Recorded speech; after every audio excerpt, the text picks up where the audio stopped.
She's a homemaker, don't you know? She'll teach you how to cook and sew, and how to wield a hammer. It's the June the Homemaker Show.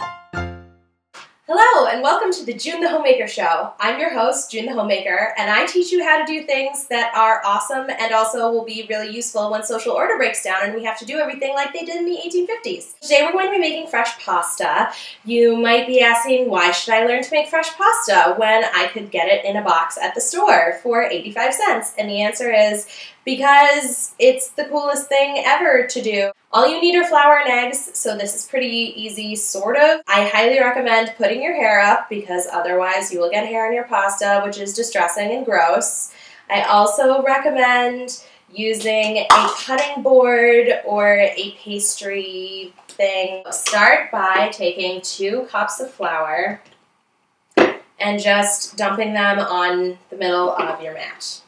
Okay, shape the flour into sort of a volcano shape. This is the really important step because you're going to be breaking your eggs inside of this flour volcano, and if it's not mostly stable, then the egg will leak out the sides and lead to a natural disaster of volcano flour egg things. You might cause the end of the world. If you dig a hole deep enough that you can see the table or the whatever it is that you're working on, that's appropriate. Then you need a fork, which I neglected to get. Take 3 eggs and break your eggs into the center of the flour thing. I'm using all-purpose flour. You can also use whole wheat flour or gluten-free flour or whatever. And break the yolks of the eggs inside the flour well and scramble them. You'll notice that some of the flour from the outside of the well will start to mix in with the eggs. This is a really good thing. If you're lucky, the egg stuff will not be seeping out the sides of your flour bowl. If you're very unlucky, then you will have egg all over your table by now. We're going to keep scrambling this until you can't anymore. That sounds like a bizarre instruction, but there will come a time at which there is so much flour in your eggs, or at which there is so much egg falling across all of your surface that you will not be able to scramble it like normal anymore. I don't know if you can see the consistency of this. It's not really eggy anymore. It's becoming mostly floury. Oh, I think that that's mixed in enough because everything is starting to fall apart. Just fold in the flour on top of it. You're going to knead the flour and the egg mess together like you would knead bread. I feel like Jeff Goldblum in Jurassic Park. Here I am in a car by myself, talking to myself. That's chaos. In this case, it's not chaos, it's pasta. It will probably look a little dry to begin with. So knead the dough through until it looks like dough. Because it won't start out looking that way. It's not a matter of making it drier. It's a matter of working enough egg through to make it in a wet way. Hello, cat. Making fresh pasta is cool because then if you have friends come over for dinner, then you can play the little red hen. Be like, I made the pasta. And who helped me? None of you. And then you can refuse them food. And then they will starve and die. Then occasionally you can break the pasta apart from the middle and wrap it back into itself. This accomplishes putting the parts that are wet on the outside and the parts that are dry on the inside. You know that your ball of dough is ready when it is in between dry and wet and when it is this sort of satisfying pasta-y yellow type color. It's yellow. Once it becomes like that, shape it into a little circle, a little fat circle, like you would if you were rolling out a pie crust, for instance. Take some flour, flour your surface. We're going to be rolling this dough really, really thin. I cut my pasta by hand, by the way. If you're a cheater, pumpkin eater, and you are going to use a pasta machine, then you just shove this through the pasta machine. I cut my pasta into linguini type things myself by hand because I am too legit to quit. Pat both sides of your pasta dough with flour. While you're rolling it out, there should be enough flour to make it look sort of scaly and pretty white, actually. I like to teach with colors. Cooking is like kindergarten, only for grown-ups and with delicious food. Rollin', rollin', rollin', all my dough is rollin', rollin', rollin', rollin', pasta.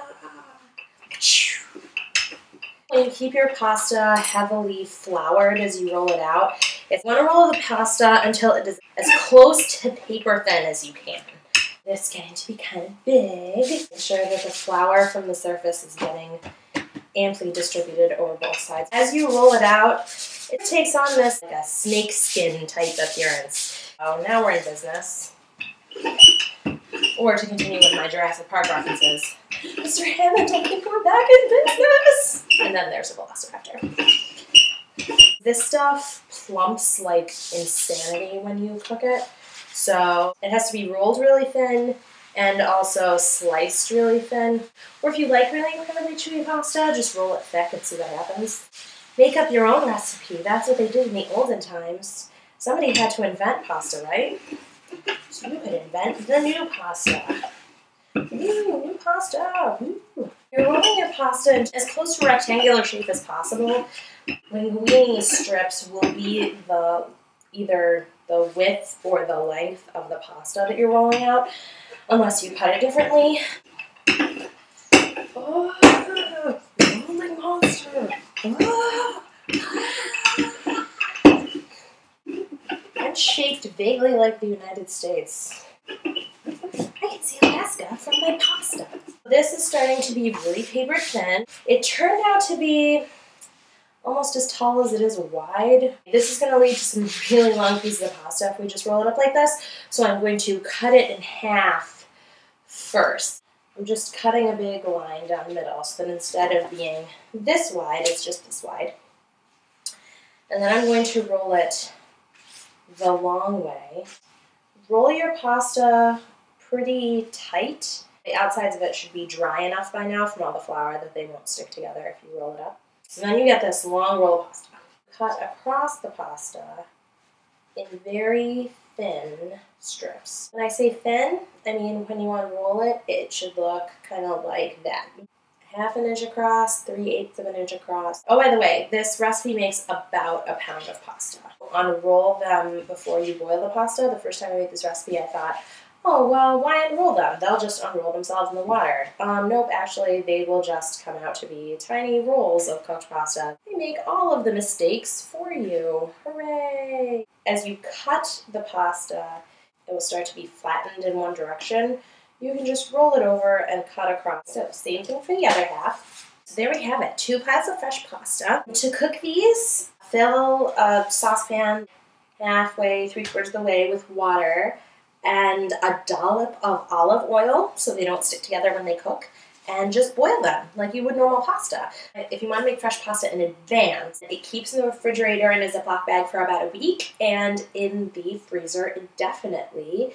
So, guys, impress the ladies, girls, fulfill your socially prescribed duty to feed the people around you, and fulfill your dream of knowing exactly where all your food comes from. You can make pasta now. This is June the Homemaker, having made a bunch of fresh pasta, and now I'm going to cook the rest of lunch. Signing off.